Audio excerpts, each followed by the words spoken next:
ഇപ്പൊ 1600 തന്നെ കൊടുക്കാൻ പറ്റാത്തതിന്റെ കാരണം ഈ വൃത്തം വന്നതാണ്. അപ്പൊ അതുകൊണ്ടാണ് കോടതി പോയിട്ടുണ്ട്. കോടതി പോയത് നിങ്ങൾക്ക് എല്ലാവർക്കും വേണ്ടിയിട്ടാണ്, ഈ നാടിനാകെ വേണ്ടിയിട്ടാണ് കോടതി പോയത്.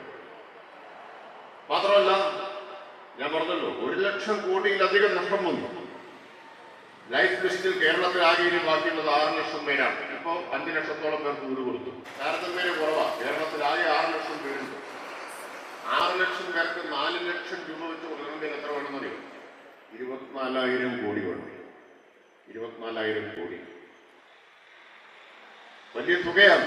പക്ഷേ നമുക്ക് 7 കൊല്ലം കൊണ്ട് കിട്ടാതെ പോയ തുക ആലോചിച്ചാൽ ഇതൊന്നുമല്ല. 7 കൊല്ലം കൊണ്ട് കിട്ടാതെ പോയ തുക 1,07,500 കോടിയാണ്. അതുകൊണ്ട് കിട്ടാനുള്ളത് കിട്ടിയാൽ അടുത്ത 2 വർഷം കൊണ്ട് കേരളത്തിൽ വീടില്ലാത്ത എല്ലാവരും